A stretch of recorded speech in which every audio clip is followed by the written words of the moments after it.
A gente fala agora do cenário desafiador da saúde em Santa Catarina, nesse momento de alta de casos de dengue. A gente sabe que são muitas doenças respiratórias também que chegaram mais cedo, hospitais lotados e, claro, o início da campanha de vacinação contra a gripe. E para uma entrevista esclarecedora, por conta de tudo que vem acontecendo nessas últimas semanas e meses, a gente recebe aqui no estúdio a secretária de Estado da Saúde, Carmen Zanotto, que está conosco. Bom dia, secretária. Muito obrigado pela sua presença. Bom dia, Lucas. Bom dia, Marta. Bom dia a todos que estão nos acompanhando. Secretária, gostaria de começar falando sobre Joinville. A gente tem uma última atualização do número de leitos, 10 horas da noite ontem. 97% dos leitos da região, ali da região Nordeste, estão ocupados. Ações mais práticas a curto, médio e longo prazo da Secretaria de Estado da Saúde para a gente vencer esse desafio enorme da região de Joinville. Bom, não é só da região de Joinville, né? O desafio que nós temos frente à Secretaria de Estado da Saúde, orientado pelo nosso governador Jorginho, e nós não estamos numa situação mais crítica, porque nós conseguimos ampliar leitos em Santa Catarina, só leitos de UTI no ano passado foram 150 novos leitos, com mais 2 unidades hospitalares que vieram participar do Sistema Único de Saúde, o Hospital Imigrante de Brusque e o Hospital agora de Tangará. Então, com isso, a gente amplia a capacidade instalada dos leitos. Esses leitos, eles têm essa sazonalidade, né? Nós estamos com a dengue e iniciando também as doenças respiratórias. Com isso, esse é um período de uma lotação maior, uma taxa de ocupação maior, que depois isso entra numa taxa satisfatória de ocupação dos nossos leitos, mesmo com toda a ampliação das ocupações que nós estamos tendo com as cirurgias eletivas, o que é muito positivo, porque a gente, comparando inclusive 2024 com 2023, nós aumentamos em 41% o número de cirurgias neste início de ano. Bom, esse talvez seja um dos cenários mais desafiadores da história recente de Santa Catarina, claro, salvo a pandemia da Covid-19, a gente teve um inverno curto, um verão quente, enfrentamos muita chuva, tudo isso contribuiu para, inclusive, esse cenário de superlotação. Agora, falando da situação da dengue, a senhora acaba de trazer um dado exclusivo que também acaba de sair, é importante a gente destacar, que é o nível de adesão a vacinação contra a dengue, que aumentou de forma considerável em Santa Catarina. Isso, baseado nos dados que nós recebemos ontem à noite, porque os municípios também estão vacinando, muitos deles, desses 13 municípios, lembrando que são só 13 municípios de Santa Catarina que receberam a vacina. E nós recebemos a vacina para dengue, num primeiro momento era para ser apenas a população de 10 e 11 anos. Como a taxa estava muito baixa, o Ministério da Saúde permitiu, então, no país como um todo, Programa Nacional de Imunização, que passássemos até 14 anos de idade. Com isso, nós estamos próximos a 50% de cobertura vacinal desta população com as doses que nós recebemos. Mas ainda é muito pouco, né? Nós temos ainda quase 50% de vacinas aguardando na geladeira. O que houve e qual foi a discussão na última semana em Brasília? Se o Ministério da Saúde vai ou não aumentar a faixa etária de 14 a 16 ou vai dar uma outra orientação para o conjunto dos estados brasileiros para a gente avançar ainda mais nessa cobertura vacinal, porque nós já estamos aí com a vacina há praticamente um mês no estado e a gente precisa vacinar mais crianças dessa faixa etária deste conjunto de 13 municípios, porque os demais municípios de Santa Catarina não irão receber as doses de vacina para a dengue neste ano. Ou seja, não vai mais ter vacina. O que tem precisa ser usado e as pessoas precisam se vacinar. Exatamente. O que foi adquirido pelo Ministério da Saúde, pelo Programa Nacional de Imunização, é exatamente a capacidade da única indústria mundial, a única produtora desta vacina, que tem a sua capacidade máxima disponibilizada, então, para o Ministério da Saúde. Então, gerar a expectativa de que nós vamos receber mais doses para proteger a nossa população em outras faixas etárias, em outras cidades, é a gente vender aquilo que a gente não vai ter para entregar. Então, as orientações que nós temos são esses 13 municípios que saiu de 10 e 11 anos e já passou, então, com essa remessa que chegou para 10 a 14 anos. Com isso, aumentamos o número de vacinados na região de Joinville, lembrando que são 2 doses, né? Aumentou e muito, né, secretária? A gente estava estagnado em 22%. na vacinação. Agora já passamos de... Estamos próximos a 50%. 50%. Dados de ontem à noite. Até ontem de manhã nós estávamos com dados que não tinham sido alimentados da última semana, então a gente vem atualizando esses dados todas as semanas. Agora, essas vacinas que estão paradas, que ainda não foram para o braço dos catarinenses efetivamente, elas não correm o risco de vencer, por exemplo? Não, por enquanto não. E não podemos nem perder vacinas por data de vencimento e nem porque a população não aderiu. Então, essa foi a demanda que nós, o conjunto dos 27 estados brasileiros, fizemos o debate na última semana em Brasília. Se esta cobertura não aumentar, essa taxa de ocupação das doses de vacina, qual será a orientação do Programa Nacional de Imunização?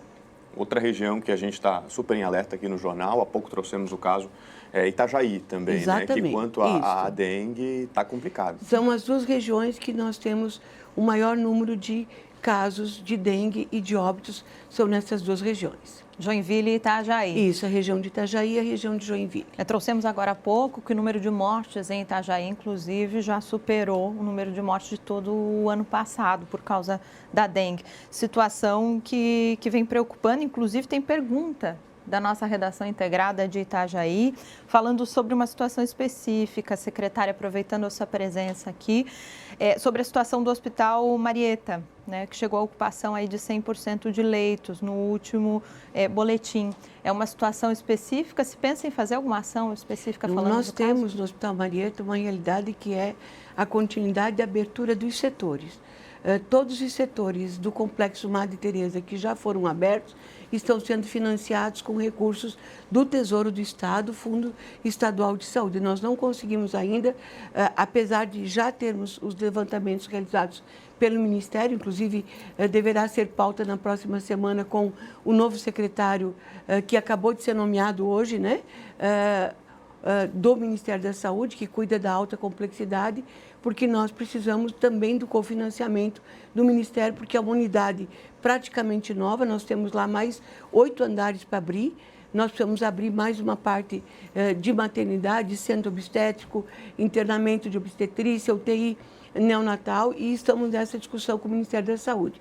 A direção do hospital tem aberto gradualmente as unidades, com revisão, inclusive, que teve um problema durante a obra e a instalação da climatização. Então, as irmãs estão fazendo toda a correção da parte de climatização e deveremos estar aí com mais 2 unidades abertas daquele hospital muito em breve.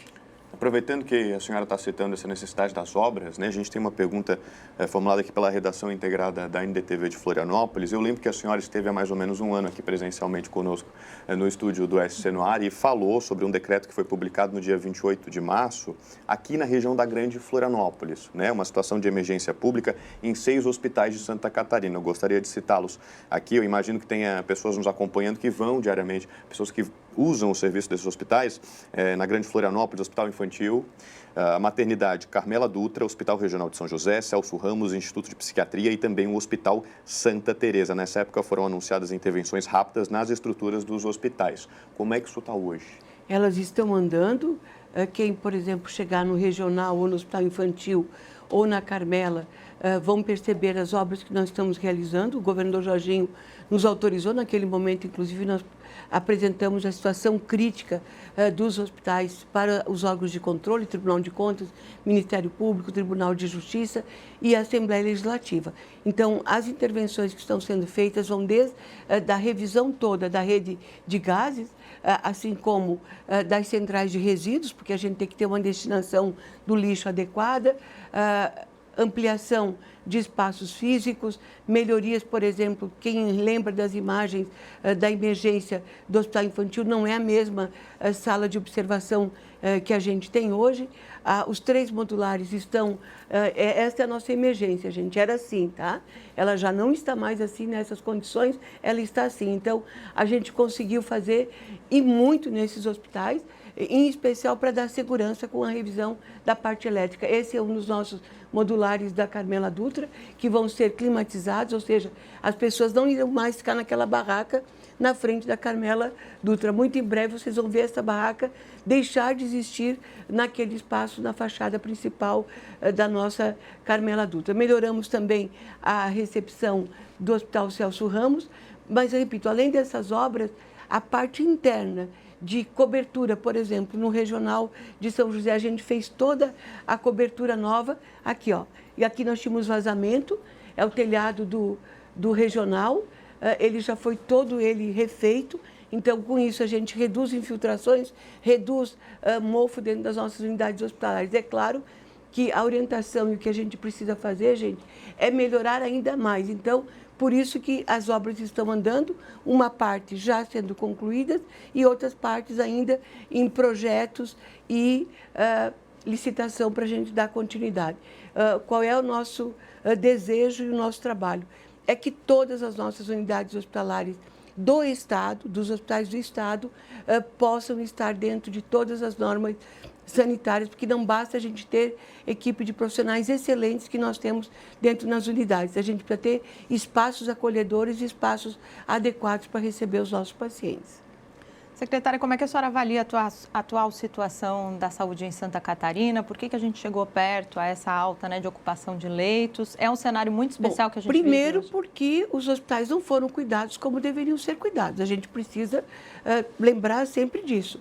A situação dos nossos hospitais próprios do Estado foi de abandono. Então, quando o governador Jorginho nos apoia e nos dá suporte financeiro para que a gente possa fazer as intervenções, é para melhorar a estrutura física de cada um desses hospitais. Esta questão da superlotação, nós precisamos lembrar que ela é um período. Nós estamos aí vivendo duas situações. A questão da dengue, que não é de Santa Catarina, é do Brasil e de outros países, inclusive. Basta a gente lembrar quando foi a dengue no ano passado. Foi a partir do mês de março, abril foi o pico. Neste ano, com as alterações climáticas, nós tivemos uma antecipação no país como um todo. Ela se iniciou em janeiro. Lembro que a gente até teve uma coletiva com o governador apresentando para toda a imprensa, para toda a sociedade, o que nós teríamos pela frente, que se confirmou. Por isso que a dengue, gente, e por mais que a gente fique falando, Marta e Lucas, é muito complicado, mas a gente precisa repetir. A solução dela, 75% está nas nossas mãos, que é o cuidado com as nossas casas, com os terrenos ao lado das nossas casas, ou até mesmo quando a gente mora num edifício que percebe uma caixa d'água que não está bem fechada, ou uma laje mantendo água, a gente precisa comunicar os órgãos de controle, porque só assim a gente vai combater. Olha o que nós estamos fazendo com os pátios que tinham carros há 30 anos. Eu não sabia, eu imaginava que a água ficava no piso do carro, no chão do carro. Ela fica no porta-luva, gente. Então, assim, o Detran está fazendo, o presidente Detran, Kennedy Nunes, está fazendo um grande trabalho de recolher. Já recolhemos mais de 10 mil veículos que eram ali focos do mosquito da dengue. Então, o poder público precisa fazer a sua tarefa, mas nós, individualmente, também precisamos fazer a nossa tarefa. Por mais que a gente saiba, tem que fazer, não é só saber. Uhum. Só para a gente terminando, a senhora citou aí a Operação Limpa Pátio do Detran junto ao TJ. A gente noticia aqui, enquanto imprensa, diariamente, uso de drones, multas, centros de hidratação específicos para tratar pacientes, a própria vacinação, distribuição de repelentes, campanha de conscientização, aqueles 10 minutos contra a dengue, uma série de medidas que estão sendo tomadas pelo poder público. Vocês já pensam em adotar outras medidas de punição mais duras? As punições, elas dependem de leis municipais também, né? Mas sim, a gente tem essa discussão em termos de Santa Catarina, para que cada um lembre realmente das suas atribuições. Tem instituições, empresas que são notificadas uma, duas vezes, três, e elas não resolvem a situação interna e esquecem que estão prejudicando outras pessoas, ou até mesmo a entrada em alguns domicílios que as famílias viajaram e ali tem o foco. Então, a legislação, a gente precisa ser mais dura com ela. Agora, também, a gente precisa lembrar que é um exercício diário. Não basta a gente saber, a gente precisa fazer. E amanhã, por exemplo, às 9 horas da manhã, nós vamos estar lançando um aplicativo, um app, que é para orientar todas as equipes de saúde com relação a sinais e sintomas e os devidos encaminhamentos, porque os sinais de dengue, você não precisa esperar o exame de laboratório. Muito pelo contrário, você tem que iniciar com a terapêutica de imediato, que é a hidratação. Faremos a cobertura desse lançamento, no que a gente puder fazer enquanto comunicação para tornar essa ponte mais acessível. Gostaríamos de agradecer muito a presença da senhora aqui ao vivo para todo o Estado e espaço aberto para retornar, secretária. Nós é que agradecemos, porque vocês são fundamentais para nós na comunicação e na informação à população.